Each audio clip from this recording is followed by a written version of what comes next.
e bora estudar aí as cartas de Paulo. Mas a gente não pode começar falando das cartas de Paulo sem falar quem é Paulo. A história de Paulo, que também é Saulo, começa lá no livro de Atos dos Apóstolos. E diferente do que muitos pensam, o nome dele não foi mudado. Paulo e Saulo são o mesmo nome, só que Saulo é hebraico e Paulo grego. Mas eu vou chamar ele só de Paulo, tá? A primeira vez que Paulo aparece na Bíblia é lá no capítulo 8 do livro de Atos, em uma confusão não muito legal, que depois causou até bastante problema para ele. A igreja estava recém-formada, cheia de gás, crescendo bastante em Jerusalém, só que nem todo mundo estava gostando muito disso não, e resolveram perseguir os nossos irmãos. Uma das vítimas dessa perseguição foi um tal de Estevão, que foi morto a pedradas, e no momento que isso acontecia, Paulo estava lá de camarote, assistindo e curtindo aquele show de horrores, e ele achava que estava abafando. Essa perseguição toda gerou consequências positivas, apesar de tudo.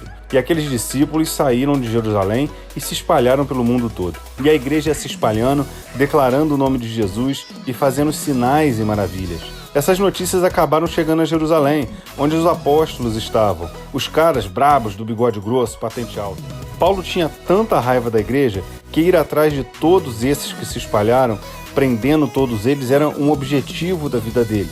Só que Paulo achava que Jesus não estava de olho nele. Paulo arrumou suas coisas e partiu atrás do povo, indo pelo caminho que levava para uma cidade chamada Damasco. Mas no meio do caminho, Jesus chamou Paulo para uma conversa ao pé do ouvido.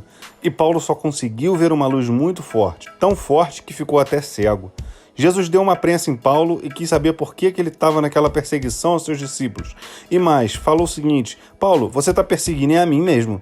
Paulo foi levado para uma casa em Damasco, e Ananias, dando uma de oftalmologista, teve que ir lá resolver essa cegueira de Paulo. Paulo, enfim, tomou rumo na vida, e ao invés de dedicar sua vida para prender os outros, ele mesmo se tornou um prisioneiro, só que de Cristo. Paulo mudou de vida e, convenhamos, ficou até mais bonito, né? Ele entendeu que tudo aquilo que ele tinha estudado da Bíblia da época dele falava mesmo era de Jesus, e nisso ele ficou com os discípulos em Damasco. E ficou por lá pregando nas sinagogas, que era um tipo de igreja dos judeus. Mas nem tudo eram flores. Muita gente estava meio escabriada com Paulo. Não era um cara que você chamaria para um cafezinho. Ele era um cara bem ruim, mas isso antes de Jesus. Mas a galera não estava muito certa dessa mudança dele. Teve desconfiança, teve resistência e uns quiseram dar fim à vida de Paulo. Para se safar disso, alguns amigos de Paulo que viram sua conversão real tiveram que colocar Paulo num cesto para ele conseguir fugir. Ele voltou lá para Jerusalém, onde estavam os apóstolos, os tais caras do bigode grosso, lembra? Mas lá também a galera estava meio com o pé atrás com ele. Paulo fez amizade com Barnabé, viraram grandes amigos, e ele chegou nos outros apóstolos e mandou um papo reto, falando que o cara tinha se convertido mesmo. Ele ficou lá por Jerusalém e passou a explicar e pregar que aquela Bíblia do Antigo Testamento falava de Jesus. E como ele também falava grego, passou a trocar ideia com o pessoal que falava grego. Por isso, Paulo, em grego, e não mais Saulo, que é o mesmo nome, só que em hebraico. E Paulo achou que ia ser moleza. Mas quer moleza, Paulo? Senta no pudim. Em Jerusalém, acharam por bem acabar com esse papo de Paulo. E não só o papo, mas com a vida dele mais uma vez. E lá vai Paulo corrido para Cesareia e depois para Tarso, mas seu grande amigo Barnabé ficou em Jerusalém mesmo. Lembra que os apóstolos ficaram sabendo das maravilhas que a igreja estava fazendo por conta de terem saído por causa de toda aquela perseguição em Jerusalém? Resolveram mandar Barnabé a Antioquia para ver de perto como essas coisas estavam acontecendo de fato. E Barnabé ficou com saudade de Paulo e foi lá em Tarso chamar ele. E lá vai Paulo para Antioquia. E Paulo ia acumulando milhas com essas viagens todas, mal sabendo que ainda teria muitas viagens para fazer. Durante um ano, Barnabé e Paulo ficaram juntos, ensinando aquele grupo recém-formado. E nessa hora, pela primeira vez, foram chamados de cristãos.